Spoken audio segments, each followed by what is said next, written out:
నమస్కారం, వార్తలకు స్వాగతం. ముందుగా ముఖ్యాంశాలు. అక్షింతలు ఇంటింటికి పంచడమే తప్ప దేశంలో అభివృద్ధి ఎక్కడ చేశారని ప్రశ్నించిన మంత్రి సీతక్క.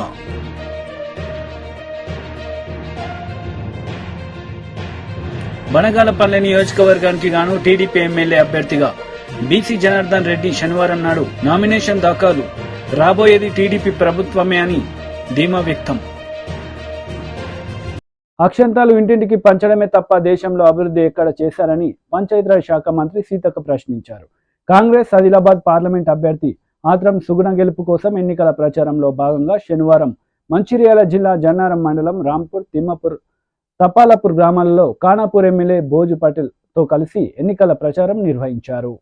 అక్షంతలు ఇంటింటికి పంచడమే తప్ప దేశంలో అభివృద్ధి ఎక్కడా చూశారని పంచాయతీరాజ్ శాఖ మంత్రి సీతక్క ప్రశ్నించారు. కాంగ్రెస్ ఆదిలాబాద్ పార్లమెంట్ అభ్యర్థి ఆత్రం సుగుణ గెలుపు కోసం ఎన్నికల ప్రచారంలో భాగంగా శనివారం మంచిర్యాల జిల్లా జన్నారం మండలం రాంపూర్, తిమ్మాపూర్, తపాలపూర్ గ్రామాల్లో ఖానాపూర్ ఎమ్మెల్యే భోజు పటేల్ తో కలిసి ఎన్నికల ప్రచారం నిర్వహించారు. ఉపాధి హామీ కూలీల వద్దకు వెళ్లి కాంగ్రెస్ పార్టీకి ఓటేసి ఆత్రం సుగుణను గెలిపించాలని కోరారు. ఈ సందర్భంగా మంత్రి మాట్లాడుతూ కాంగ్రెస్ ప్రభుత్వ సహాయంలోనే ఉపాధి పథకాన్ని ప్రారంభించడం జరిగిందన్నారు. వందలాది మంది నిరుపేదలకు ఉపాధి కల్పించడం జరిగిందన్నారు. ప్రస్తుత బీజేపీ ప్రభుత్వం ఉపాధి హామీ రోజులను 100 రోజుల నుంచి 40 రోజులకు తగ్గించిందని ఆరోపించారు. దేశంలోనే పలు కంపెనీలను ప్రైవేట్ పరం చేసి పెద్దలకు కట్టబెట్టాలని ప్రధాని నరేంద్ర మోడీ చూస్తున్నారని ఆరోపించారు. రాష్ట్రంలో బీఆర్ఎస్ పార్టీ పనైపోయిందని, పార్లమెంట్ ఎన్నికల్లో బీఆర్ఎస్ కు ఒక సీటు కూడా రాదని అన్నారు. ఇచ్చిన హామీ ప్రకారం కాంగ్రెస్ ప్రభుత్వం మహిళలకు ఉచిత బస్సు ప్రయాణం, 500 రూపాయలకే గ్యాస్ సిలిండర్, ఉచిత కరెంట్ ని ఇస్తుందని ఎన్నికల కోడ్ కాగానే మిగతా హామీలు అమలు చేయడం జరుగుతుందని పేర్కొన్నారు. ముఖ్యమంత్రి రేవంత్ రెడ్డి భగవంతుని సాక్షిగా రుణమాఫీ గురించి ప్రకటన చేయడం జరిగిందని, ప్రజలు ఎవరి మాటలు వినకుండా అపోహలకు గురికాకుండా వచ్చే పార్లమెంటు ఎన్నికల్లో చేతిగుర్తుకు ఓటేసి మీ మండల బిడ్డ సుగుణను గెలిపించాలని కోరారు. ఈ కార్యక్రమంలో కాంగ్రెస్ పార్టీ మండల అధ్యక్షుడు ముజాఫర్ అలీఖాన్, సీనియర్ నాయకులు రాజశేఖర్, సుభాష్ రెడ్డి, మోహన్ రెడ్డి, సయ్యద్ ఇసాక్, మత్స్య శంకరయ్య, లక్ష్మీనారాయణ, రియాజుద్దీన్, ఫసీవుల్లా, మాణిక్యం, కర్ణాకర్, ముత్యం, రాజన శంకర్, రాజేశ్వర్ తదితరులు పాల్గొన్నారు.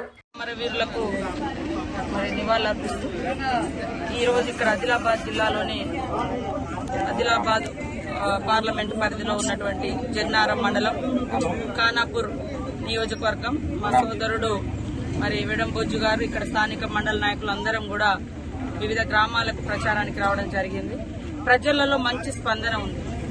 కాంగ్రెస్ ఏం గ్యారంటీ అని కొంతమంది దుర్మార్గులు దుష్ప్రచారం చేస్తారు.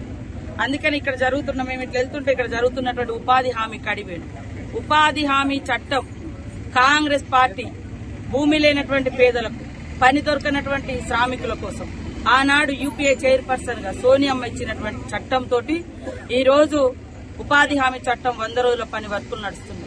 ఈ 100 రోజుల పనే వారికి మేజర్ ఉపాధి. మీకందరికి కూడా తెలుసు, గతంలో కరోనా వస్తే హైదరాబాద్ వివిధ రాష్ట్రాలలో చదువుకోవడానికి పోయినోళ్లు, చదువుకున్నోళ్లు, ఉద్యోగాలు వదిలేసి వచ్చినటువంటి వాళ్ళు గ్రామీణ ప్రాంతాలకు వచ్చినప్పుడు ఏం దొరికిందంటే ఉపాధి. కరోనా టైంలో ఉపాధి హామీ పని. మోడీ గారు ఏమిచ్చిర్రు? తాలి బనావో ఏంటి, తాలి బజావో, అదే విధంగా దీపం వెలిగించి, ఇవి 2 తప్ప ఏదైనా మార్గం ఇచ్చిరా. కాబట్టి రాబోయే కాలంలో బీజేపీతో రాజ్యాంగానికి ఎంతైతే ప్రమాదం ఉందో పేదలు చేసుకున్నటువంటి పనులకు కూడా, ఉపాధి హామీ చట్టానికి కూడా తూట్లు పొడిచే విధంగా నిర్ణయం తీసుకోబోతున్నారు. దానిలో భాగంగా ఇప్పటి వరకు 100 రోజుల పనిని 40 రోజులకు తగ్గించిండ్రు. అలా పని వేతనాలు కూడా పెంచడం లేదు. మా రాహుల్ గాంధీ గారు ఆ రోజు ఏదైతే ఉపాధి హామీ చట్టం తీసుకొచ్చిండ్రో ఆ చట్టం ప్రకారం 100 రోజులకు 100 రోజులు పని కల్పిస్తూ ప్రతిరోజు 400 కూలీ 100 రోజుల పని కూలీలకు ఇవ్వడం జరుగుతుంది. కాబట్టి దయచేసి రాష్ట్రంలో ఉన్నటువంటి ప్రజలందరూ కూడా ఆలోచించండి. ఇవాళ జరుగుతున్నటువంటి ఎన్నికలు ఒక 2 పార్టీల మధ్యనో 2 వ్యక్తుల మధ్యనో కాదు. ఈ దేశ ప్రజల కోసం త్యాగం చేసినటువంటి ఒక గాంధీ సిద్ధాంతంతో రాహుల్ గాంధీ ప్రజల కోసం, ప్రజల హక్కుల కోసం, పేదలకు మంచి జీవన ప్రమాణాలు ఎదుగుదల కోసం ఆయన కృషి చేస్తున్నాడు. మోడీ గారు కేవలం ఆనాడు కాంగ్రెస్ ఇచ్చినటువంటి అన్ని అసెట్స్, గవర్నమెంట్ అసెట్స్ అన్ని కూడా ఆస్తినంతా కూడా ప్రైవేటు వ్యక్తులకు, దోస్తులకు దోచిపెట్టి రాబోయే కాలంలో మన దేశంలోనే మనం పరాయి వారిగా బతికేటువంటి పరిస్థితి. బ్రిటిష్ వాడు వచ్చేటప్పుడు ఎట్లుండే వ్యాపారం పేరుతోటి వచ్చారు. ఇప్పుడు కూడా బీజేపీ ప్రభుత్వం వ్యాపారుల చేతుల్లో ఉంది తప్ప పేద ప్రజల చేతుల్లో లేదు, రైతుల చేతుల్లో లేదు, నిరుద్యోగుల చేతుల్లో లేదు. కాబట్టి మోడీ వచ్చినాక దేశంలో నిరుద్యోగం పెరిగింది. ప్రతి సంవత్సరం 2 కోట్ల ఉద్యోగాలు అన్నాడు, 200 ఉద్యోగాలు కూడా మన ప్రాంతాలకు రాలే. కాబట్టి ఇవన్నీ దృష్టిలో పెట్టుకుని ఒక పేదింటి బిడ్డ, ఒక ఆదివాసీ బిడ్డ, మరి ఇదే ప్రాంతం ఈ జెన్నూరు మండలం నుంచి వచ్చినటువంటి బిడ్డ, సామాన్యురాలు, సాదాసీదా ఒక జీవీవికే టీచర్, ఒక గిరిజన విద్యా వికాస కేంద్రంలో పనిచేసేటువంటి టీచర్ కు కాంగ్రెస్ పార్టీ గుర్తించి రేవంత్ రెడ్డి గారు, అదేవిధంగా రాహుల్ గాంధీ గారు, ఖర్గే గారు, సోనియమ్మ గుర్తించి టికెట్ ఇవ్వడం జరిగింది. దయచేసి ఆమెను గెలిపించి 75 సంవత్సరాల తర్వాత మొదటిసారి ఒక మహిళ పార్లమెంట్ లో ఇక్కడ పార్లమెంట్ అభ్యర్థిగా నిలబడ్డది. కాబట్టి ఒక అవకాశం ఇవ్వండి ఈ సందర్భంగా కోరుతాం. నంద్యాల జిల్లా పరిధిలోని బనగానపల్లి నియోజకవర్గానికి గాను టీడీపీ ఎమ్మెల్యే అభ్యర్థిగా బీసీ జనార్దన్ రెడ్డి శనివారం నాడు నామినేషన్ దాఖలు చేశారు. అనంతరం మీడియాతో మాట్లాడారు. తెలుగుదేశం పార్టీ కార్యకర్తలు, నియోజకవర్గ ప్రజల ఆశీర్వాదం ఉంటుందని చెప్పి కోరుకొని సుముహూర్తంలో నామినేషన్ వేశాము. ఏదైతే తెలుగుదేశం పార్టీ ఆశయాల మేరకు తెలుగుదేశం పార్టీ ఈరోజు సంక్షేమ పథకాలు కానీ, అదేవిధంగా వైఎస్ఆర్ పార్టీ వ్యతిరేక విధానాలు ప్రజల్లో బలమైన ఉంది. 5 సంవత్సరాలు అధికారం ఇచ్చిన తర్వాత కూడా వైఎస్ఆర్ ప్రభుత్వం అన్ని వర్గాల ప్రజలను మోసం చేయడం జరిగింది. సంక్షేమ పథకాలే కాకుండా రాష్ట్రాన్ని ఈరోజు ఎక్కడైనా కానీ ఒక ప్రభుత్వం వచ్చిన తర్వాత పరిపాలనలో రాష్ట్రాన్ని ఏదో 19 చేస్తారు. మరి ఈ వైఎస్ఆర్ ప్రభుత్వం వచ్చిన తర్వాత మొట్టమొదటనే విధ్వంసంతో మొదలుపెట్టి అదేవిధంగా కార్యకర్తల మీద దాడులు, కేసులు, అనేకమైనటువంటి అరాచకాలు చేయడం జరుగుతూ ఉంది. రైతులను గాలికి వదిలేశారు. ఏదైతే నిరుద్యోగ సమస్య ఉందో నిరుద్యోగులను కూడా గాలికి వదిలేసి ఆ రోజు జనవరి జాబ్ క్యాలెండర్ అని చెప్పినటువంటి జగన్మోహన్ రెడ్డి జాడే లేకుండా పోయింది. ఆ రోజు మద్యపాన నిషేధం అన్నారు. మద్యపానాన్ని కూడా ఆ రోజు నిషేధం చెప్పినటువంటి ఒక వ్యక్తి ఈరోజు మద్యపానానికి సంబంధించినటువంటి బాండ్లను కొదువకు పెట్టి నిషేధించే దాన్ని షరతుల వారికి పోయి విడతల వారిగా లోన్లు తీసుకొని ప్రజల మీద ఈరోజు భారం మోపడం జరిగింది. ఆ రోజు విద్యుత్ బిల్లులు పెంచనన్నాడు. రాష్ట్రంలో ఎక్కడా లేని, ఏ రాష్ట్రంలో లేని విధంగా విద్యుత్ బిల్లులు, ఆర్టీసీ ఛార్జీలు పెంచడం జరిగింది. అదేవిధంగా ప్రతి ఒక్కరిని కూడా నేను మైనార్టీలను ముఖ్యంగా ఆదుకుంటానని చెప్పి ఈరోజు మైనార్టీలను కూడా గాలికి వదిలేయడం జరిగింది. విదేశీ విద్య కావచ్చు, సంక్షేమ పథకాలు కావచ్చు, రంజాన్ తోఫా కావచ్చు, వాళ్ళకు ఉన్నటువంటి గురులే గారికి ఇచ్చేది కావచ్చు, అదేవిధంగా మసీదుల రిపేర్కి ఇవ్వడం కానీ, పేస్మాములకు, ఇమాములకు ఇచ్చేటువంటి ప్రతి దాంట్లో కూడా మైనార్టీలకు మోసం చేసి గత ప్రభుత్వంలో ఎంతోమందికి రుణాలు కూడా ఇవ్వడం జరిగింది. అందరినీ కూడా సమానంగా చూసేటువంటి ప్రభుత్వం తెలుగుదేశం ప్రభుత్వం. ఈరోజు వాళ్ళు గొప్పగా చెప్తా ఉన్నారు అధికారంలోకి వచ్చిన తర్వాత చేస్తున్నామని. ఎక్కడ కూడా ప్రజలు ఈరోజు తిరగబడ్డారు. ఫ్యాను రెక్కలు విరిగిపోయాయి. జనమంతా కూడా వెంట పడుతూ ఉన్నారు. ఎక్కడికి వెళ్ళినా తెలుగుదేశం మళ్ళీ ఒక చంద్రబాబుతోనే రాష్ట్రం బాగుపడాలంటే సాధ్యము. అనుభవం గల నాయకుడు రావాలి. ఒక్క ఛాన్స్తో మోసపోయాము, మళ్ళీ మోసపోమని చెప్తున్నారు. ఖచ్చితంగా తెలుగుదేశం పార్టీ అధికారంలోకి వస్తుంది. ప్రజలు విజయకేతం వెలిగిస్తున్నారు. ఈరోజు బనగానపల్లి పట్టణంలో కూడా ప్రజలందరూ కూడా ఎప్పుడెప్పుడు ఎన్నికలు వస్తూ ఉన్నాయి కాబట్టి ఖచ్చితంగా విజయం సాధిస్తామని, అదేవిధంగా చంద్రబాబు గారిని ముఖ్యమంత్రి చేస్తారని చెప్పి కోరుకుంటున్నాము. ఇక్కడికి వచ్చినటువంటి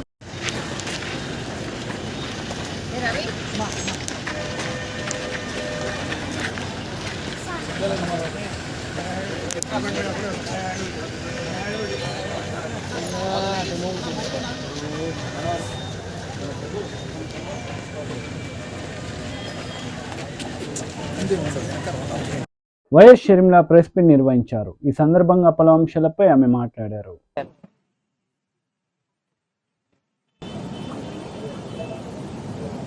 2019లో వివేకానంద రెడ్డి గారు చనిపోయినప్పుడు అప్పుడు చంద్రబాబు గారు ఈ హత్య చేయించారు అని ఏమన్నారు? నారాసుర రక్త చరిత్ర అని మాట్లాడిన వాళ్ళు, సాక్షిలో పెద్ద పెద్ద బ్యానర్లు, సాక్షి ఛానల్లో మారుమ్రోగించిన వాళ్ళు, అప్పుడు ఎలక్షన్లప్పుడు వాళ్ళు మాట్లాడొచ్చు, దాంట్లో తప్పులేదు. ఇప్పుడు 5 సంవత్సరాలైనా న్యాయం జరగకపోతే మేము గొంతెత్తితే అది కూడా ఏదైతే సాక్ష్యాలు ఆధారాలతో సిబిఐ చెప్తుంటే ఆ విషయాలు మేము మాట్లాడుతుంటే మేము మాట్లాడడానికి వీల్లేదు అంటున్నారు. ఇది న్యాయం అవునో కాదో రాష్ట్ర ప్రజలందరూ గమనిస్తున్నారు. జగన్మోహన్ రెడ్డి గారికి ఒక చిన్న రాయి తగిలితే దానికి హత్యాయత్నం అని పెద్ద బ్యానర్ ఐటంగా వేసుకున్నారు. అంటే ఒక చిన్న రాయితో మిమ్మల్ని హత్య చేసేంత ప్రయత్నం జరిగింది అని మీరు చెప్తున్నారు. మరి చిన్న రాయితో కొడితేనే మీకు హత్యాయత్నంలా ఉంటే రాజశేఖర రెడ్డి గారి తమ్ముణ్ణి వివేకానంద రెడ్డి గారిని ప్రజానాయకుణ్ణి 7 సార్లు తల మీద గొడ్డలితో నరికి నరికి నరికి నరికి నరికి నరికి నరికి 7 సార్లు నరికితే ఆయన మెదడులో ఉన్న ఎంకలు కనిపిస్తున్నాయి. ఆయన మెదడు బయటకు వచ్చింది, తల మీద ఉన్న ఎంకలు కనిపిస్తున్నాయి, మెదడు బయటకు వచ్చింది. కానీ అది మాత్రం సాక్షికి హార్ట్ అటాక్ లాగా ఎందుకు కనిపించిందో జగన్మోహన్ రెడ్డి గారు సమాధానం చెప్పాలి. చనిపోయినప్పుడు వివేకానంద రెడ్డి గారు చనిపోయినప్పుడు సిబిఐ కోరిన జగన్మోహన్ రెడ్డి గారు, సిబిఐ ఎంక్వైరీ కోరిన జగన్మోహన్ రెడ్డి గారు అధికారంలోకి వచ్చిన తర్వాత సిబిఐ ఎంక్వైరీని ఎందుకు వద్దన్నారో జగన్మోహన్ రెడ్డి గారు ప్రజలకు సమాధానం చెప్పాలి. సిబిఐ దోషులు అని చేర్చిన అవినాష్ రెడ్డి గారిని ఎందుకు కాపాడుకుంటూ వస్తున్నారో, తన అధికారాన్ని కూడా దుర్వినియోగం చేస్తూ కర్నూలులో సిబిఐ అక్యూజ్డ్ని అరెస్ట్ చేయడానికి వస్తే తన పోలీసుల్నే, ప్రభుత్వ పోలీసుల్నే, రాష్ట్ర పోలీసుల్నే కంచెగా వేసి జగన్మోహన్ రెడ్డి గారు అధికార దుర్వినియోగం చేసి ఎందుకు కాపాడారో ఒక అక్యూజ్డ్ని రాష్ట్ర ప్రజలకు జగన్మోహన్ రెడ్డి గారు సమాధానం చెప్పాలి. 5 సంవత్సరాలుగా మీరు కాపాడడం ఒక ఎత్తు అయితే 5 సంవత్సరాల తర్వాత ఒక అక్యూజ్డ్ని, అది కూడా రాజశేఖర రెడ్డి గారి సొంత తమ్ముడు వివేకానంద రెడ్డి గారిని అతి క్రూరంగా ఘోరంగా చంపించారు అని అక్యూజ్డ్గా సిబిఐ చేర్చిన వాడిని మీరు ఎందుకు మళ్ళీ ప్రోత్సహిస్తున్నారు, ఎందుకు మళ్ళీ ఎంపీ టికెట్ ఇచ్చారో రాష్ట్ర ప్రజలకు జగన్మోహన్ రెడ్డి గారు సమాధానం చెప్పాలి. అన్నిటికంటే ముఖ్యంగా జగన్మోహన్ రెడ్డి గారు సమాధానం చెప్పాలి. 5 సంవత్సరాల క్రితం వివేకానంద రెడ్డి గారిని ఘోరంగా నరికి చంపడం జరిగింది. చంపిన వాళ్ళు వీళ్ళు, చంపించిన వాళ్ళు వీళ్ళు అని సిబిఐ ఛార్జ్ షీట్లో స్పష్టంగా వాళ్ళ పేర్లతో సహా చేర్చి చెప్పడం జరిగింది. ఇవన్నీ సరిపోవన్నట్టు వివేకానంద రెడ్డి గారిని ఒకసారి చంపించడం సరిపోదు అన్నట్టు ఎన్నిసార్లు వివేకానంద రెడ్డి వ్యక్తిత్వాన్ని మీరు మళ్ళీ ఇంకెన్నిసార్లు చంపుతారో ప్రజలకు సమాధానం చెప్పాలి. ఒకసారి గొడ్డలితో నరికి ఎంత ఘోరంగా చంపారో రాష్ట్రమంతా చూసింది.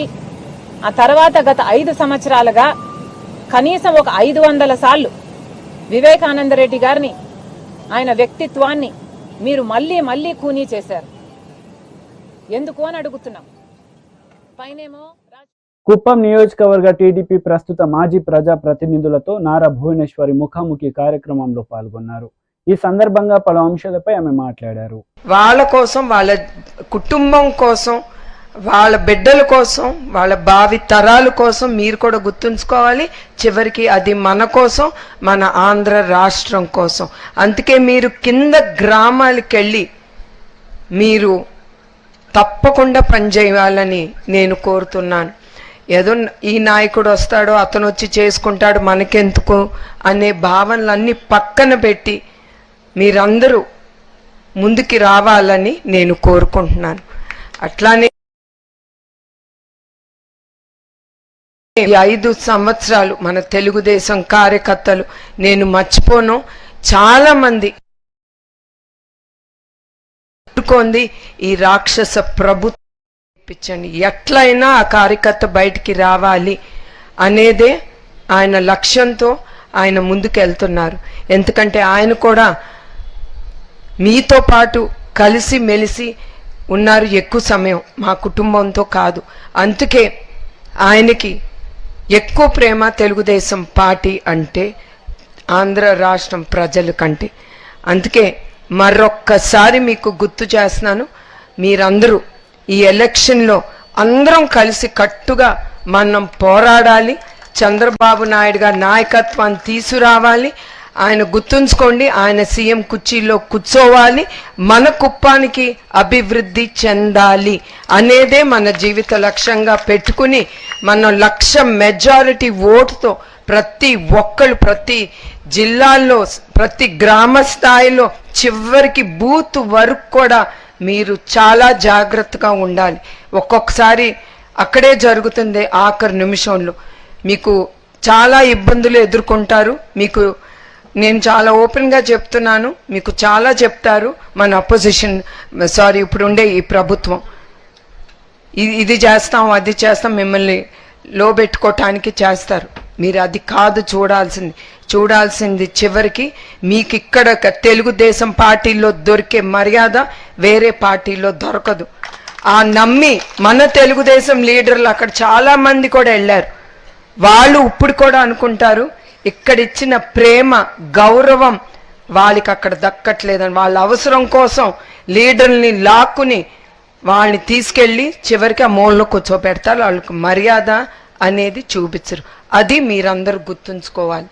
చివరికి నేను కోరేది ఏంటంటే మనందరం ప్రతి ఒక్కళ్ళం తెలుగుదేశం కార్యకర్తలు బిడ్డలు అందరం అన్ని అభిప్రాయాలు భిన్న అభిప్రాయాలు అన్ని పెట్టుకుని పక్కన పెట్టేసి మనందరం చెయ్యి కలిపి మనం ముందుకెళ్ళాలి. మన తెలుగుదేశం జెండా పైన రెప్పరెపరాడాలి అని మనందరం కోరుకుని మనందరం ముందుకెళ్ళాలని మిమ్మల్ని అందరినీ నేను కోరుతున్నాను. MP Vijayasai Reddy press meet నిర్వహించారు. ఈ సందర్భంగా పలు అంశాలపై ఆయన మాట్లాడారు. మేము భావిస్తా ఉన్నాం, ఒక రాజకీయ పార్టీలో ఒక జిల్లా అధ్యక్షుడంటే 13 జిల్లాల్లో 13 మంది అధ్యక్షుల్లో ఒకరనంటే పార్టీలోనే ముఖ్యమైనటువంటి నాయకుల్లో 13 మందిలో ఒక నాయకుడు. అటువంటి వ్యక్తి ఒక రాజకీయ పార్టీని వదిలి మన పార్టీకి వచ్చారు అని అంటే ఆ పార్టీ ఎంత బలహీనమైంది, మన పార్టీ ఎంత బలపడింది అన్నటువంటిది చాలా స్పష్టంగా తెలుస్తూ ఉంది. ఆయన్ని పార్టీలో స్వాగతిస్తున్నాం. మేమందరం కూడా కలిసికట్టుగా తిరిగి జగన్మోహన్ రెడ్డి గారిని ముఖ్యమంత్రిని చేసుకోవాలి, మా పార్టీని అధికారంలోకి తెచ్చుకోవాలి, మా యొక్క లక్ష్యం 175కు 175 సాధించాలి, 25కు 25 సాధించాలన్న దిశలో మేము ప్రయాణిస్తామని ఈ సందర్భంగా తెలియజేసుకుంటా ఉన్నా. మరొక 2 విషయాలు మీ ఈ దృష్టికి తీసుకురావాలి. అనైతికమైనటువంటి రాజకీయాలు, అవినీతి రాజకీయాలు, ఈ రెండిటి గురించి ఒక్క 2 నిమిషాలు చెప్పి ముగిస్తాను. వేమిరెడ్డి ప్రభాకర్ రెడ్డి గారు 1000 కోట్లు ఖర్చు పెడతారట. పొంగూరు నారాయణ గారు 500 కోట్లు ఖర్చు పెడతారట. ఇక విదేశాల నుంచి వచ్చి ఇక్కడ పోటీ చేసేటటువంటి ఎన్ఆర్ఐలు తెలుగుదేశం పార్టీ మీద, మిగతా ధనవంతులు పెత్తందారులందరూ కూడా ఇక్కడ పోటీ చేస్తున్నటువంటి నేపథ్యంలో నెల్లూరు జిల్లా గతంలో ఎన్నడూ లేనటువంటి రాజకీయ పరిపక్వత చెందినటువంటి ఈ యొక్క జిల్లాలో ఈ యొక్క డబ్బుతో కూడినటువంటి రాజకీయాలను తీసుకొచ్చినటువంటి ఘనత ఈనాటి నెల్లూరు నాయకులకు, ఇంపోర్టెడ్ లీడర్స్కి, తెలుగుదేశం పార్టీ అధినాయకుడు చంద్రబాబు నాయుడికి దక్కుతుంది. ఇది ప్రజలందరూ కూడా గమనిస్తూ ఉన్నారు. ఇక రెండవ విషయం,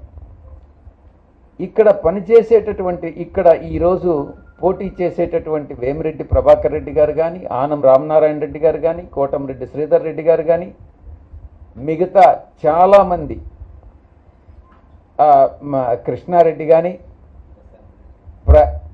ప్రశాంత్ రెడ్డి కానీ, సురేష్ కానీ, వీళ్ళందరూ కూడా ఇంపోర్టెడ్ లీడర్సే. ఎవ్వరూ కూడా మొట్టమొదటి నుంచి తెలుగుదేశం పార్టీలో ఉన్నటువంటి నాయకులు కాదు అన్నటువంటి విషయాన్ని గమనించాలి. ఇక రెండో విషయం, నిన్న మొత్తం ఒక 40 మంది వాలంటీర్ల చేత రిజైన్ చేయించి రాజీనామా చేయించి వాళ్ళని తెలుగుదేశం పార్టీలో చేర్చుకొని వాళ్ళకి మేము నారాయణ గ్రూప్ విద్యా సంస్థల్లో అంటే విద్యను వ్యాపారంగా పరిగణించి చేసేటటువంటి కోట్లు ఆర్జించి జలగల్లాగా తల్లిదండ్రులను పీడించేటటువంటి నారాయణ అనేటటువంటి వ్యక్తి స్థాపించినటువంటి ఈ యొక్క సంస్థల్లో ఉద్యోగం కల్పిస్తామని ఈ 40 మందికి ఆశ చూపించి తీసుకున్నటువంటి వాళ్ళు ఈరోజు మా పార్టీలో తిరిగి పునఃప్రవేశం చేయడం జరిగింది. అంటే నేను ఒక్కటే చెప్తా ఉన్నా, ఎవరికి ఎంత డబ్బు, ఎందుకనంటే వీళ్ళందరూ పెత్తందారులు, డబ్బున్నటువంటి వాళ్ళు, సూపర్ రిచ్ అయినటువంటి నాయకులు, ఎంత డబ్బు ఇచ్చినా తీసుకోండి, ఓటు మాత్రం వైఎస్ఆర్సీపీకి వేయండి అని ఈ సందర్భంగా నేను మనవి చేసుకుంటా ఉన్నా. ఆ వాలంటీర్లందరూ ఈరోజు తిరిగి మా పార్టీలోకి వచ్చారు. అంటే వాళ్ళ మనసంతా కూడా వైఎస్ఆర్సీపీ మీదనే ఉంది. వారి నిజమైనటువంటి అభిమాన నాయకుడు వైఎస్ఆర్సీపీ అధినేత జగన్మోహన్ రెడ్డి గారే. కాబట్టి ఈ యొక్క పార్టీని ఎవ్వరూ, పార్టీలో ఉన్నటువంటి వాళ్ళని ఎవ్వరూ కదిలించలేరు, డబ్బుతో కొనలేరు అన్నటువంటి విషయాన్ని నేను స్పష్టంగా చెప్తా ఉన్నా. ఆఖరి అంశం, నారాయణ గారు, వేమిరెడ్డి ప్రభాకర్ రెడ్డి గారు, చంద్రబాబు నాయుడు గారు, మిమ్మల్ని ఒక ప్రశ్నిస్తున్నా. మీరు బీజేపీ మతతత్వ పార్టీ అయినటువంటి బీజేపీతో జతగట్టారు. మేము ఏ రోజు ఏ పార్టీతో కూడా పొత్తు పెట్టుకోము కూడానని మేము గతంలో చెప్పాం, ఇప్పుడు చెప్తున్నాం, భవిష్యత్తులో కూడా ఏ పార్టీతో పొత్తు పెట్టుకోము. రాష్ట్ర ప్రభుత్వ ప్రయోజనాల కోసం కేంద్ర ప్రభుత్వాన్ని బలపరిచామే కానీ మేము. వైసీపీ మహిళా నేత వాసిరెడ్డి పద్మ మీడియా సమావేశం నిర్వహించారు. ఈ సందర్భంగా పలు అంశాలపై ఆమె మాట్లాడారు. సరిపోక ఎదురు నిలబడలేక పారిపోతూ చివరికి రాళ్లు రవ్వటం, మారణాయుధాలతో దాడులు చేయటం, బైకులతోటి గుద్ది చంపటం, ఇట్లాంటి అనేక రౌడీ రాజకీయాలకి పాల్పడుతున్నారు అనేటటువంటిది కనపడుతోంది. నిన్న చంద్రబాబు నాయుడు గారు ఆలూరు సభలో మాట్లాడుతూ ఏమంటారండి, ఈ 5 ఏళ్లలో రాష్ట్రం సర్వనాశనమైందట. చంద్రబాబు, మీకు అసలు అభివృద్ధి చేయడం అంటే ఏంటో తెలుసా? మీకు అసలు పరిపాలన అంటే చేయడం అంటే ఏంటో తెలుసా? ఈరోజు ప్రజలు అడుగుతున్నటువంటి మాట ఇది. మీకు పాలన చేతనైతే మీరు ఇంటింటికి ఎందుకు సంక్షేమ పథకాలని గడప దగ్గరికి ఎందుకు అందించలేకపోయారు? వాలంటరీ వ్యవస్థ లాంటి గొప్ప ఆలోచన మీరు ఎందుకు చేయలేకపోయారు? సచివాలయ వ్యవస్థ లాంటివి ఈ రోజున గ్రామ పరిపాలన, గ్రామం దగ్గరికి తీసుకొచ్చినటువంటి వ్యవస్థల్ని మీరు ఎందుకు ఆలోచించలేకపోయారు? మీకు అసలు పాలన చేతనైతే ఎందుకు ఈ రోజున పోర్టుల్ని డెవలప్ చేయలేకపోయారు? ఎందుకు ఈ రోజున ప్రభుత్వ ఆసుపత్రులను కట్టలేకపోయారు? ఎందుకు ఈ రోజున ప్రభుత్వ స్కూళ్లని ఆధునీకరించలేకపోయారు? మంచి విద్యను పేదలకు అందించలేకపోయారు? ఏ రకంగా చూసుకున్నా మీరు నిండు సున్నా. అందుకనే ఇవాళ కూడా మీరు 2014లో నా పాలన ఎలా ఉందో చూసి ఓటేయండి అని అడగలేకపోతున్నారు చంద్రబాబు. 2014లో తన పాలన ఏంటో చూసి ఓటేయమని అడగలేకపోతున్నారు. భవిష్యత్తులో నేను చేస్తాను అని చెప్పలేకపోతున్నారు. మైకు తీసుకుంటే జగన్మోహన్ రెడ్డి గారిని తిట్టడం తప్ప మరొక ఎజెండా లేదు. జగన్మోహన్ రెడ్డి గారిని ఆయన పరివారము, ఎల్లో మీడియా ఒక పెద్ద బ్రహ్మాండమైనటువంటి ఒక చిత్రాలతోటి, అభూత కల్పనలతోటి జగన్మోహన్ రెడ్డి గారిని ఒక బూచిగా చూపించేటటువంటి ప్రయత్నం చూస్తే రాష్ట్ర ప్రజలకు నవ్వొస్తోంది. మీ ఎజెండా ఏమిటి అంటే జగన్మోహన్ రెడ్డి గారు ఒక బూచి, జగన్మోహన్ రెడ్డి గారికి సంబంధించినటువంటి ఒక క్రూరత్వాన్ని మీరు ఏదో చెప్పాలనేటటువంటి ఒక తాపత్రయం, పిచ్చి ప్రయత్నాలు ఈ రోజు ప్రజల ముందు మీ డొల్లతనం ఏంటో చెప్తూ ఉన్నాయి. ఎవరైనా పార్టీ పెడితే, ఎవరైనా ఎన్నికల్లో అధికారంలోకి రావాలనేటటువంటి వాళ్ళు మాట్లాడితే మేము అధికారంలోకి వస్తే ఇది చేస్తామనేటటువంటి ఎజెండా మాట్లాడతారు. కానీ ఈ రోజు చంద్రబాబు గాని, కూటమి నేతలు గాని, పవన్ కళ్యాణ్ గాని, మరొకళ్ళు బీజేపీ నేతలు గాని ఎవరు ఈ రోజున ప్రజల ముందుకు వచ్చినా కూడా జగన్మోహన్ రెడ్డి గారిని తిట్టడం తప్ప ఇంకొక ఎజెండా లేదు.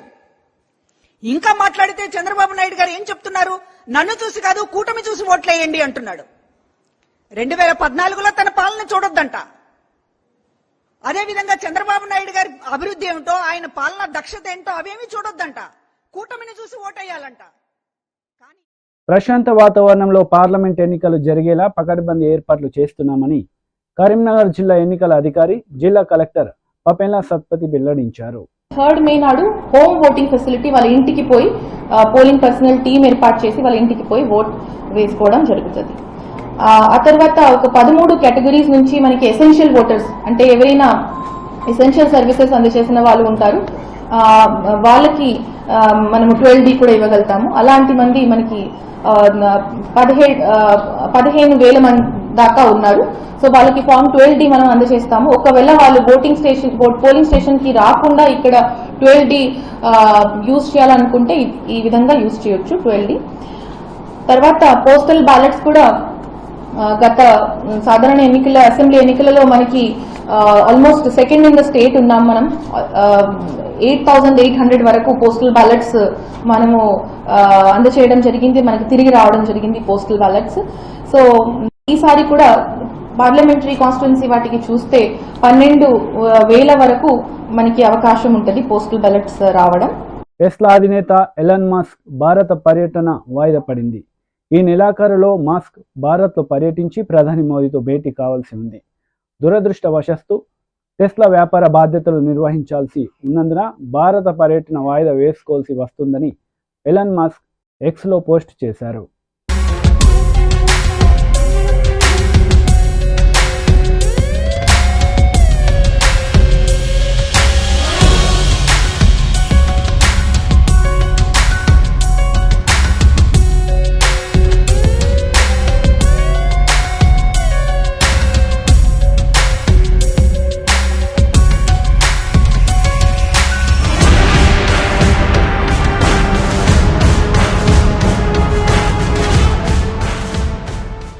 వార్తలు ముగించే ముందు ముఖ్యాంశాలు మరోసారి.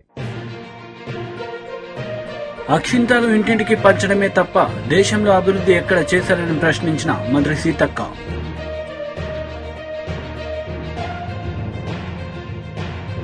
బనగానపల్లె నియోజకవర్గానికి గాను టీడీపీ ఎమ్మెల్యే అభ్యర్థిగా బీసీ జనార్దన్ రెడ్డి శనివారం నాడు నామినేషన్ దాఖలు. రాబోయేది టీడీపీ ప్రభుత్వమే అని ధీమా వ్యక్తం. ఈ వార్తలు ఇంతటితో సమాప్తం. తిరిగి ప్రసారమయ్యే వార్తల్లో మళ్ళీ కలుద్దాం. అంతవరకు సెలవు. నమస్తే.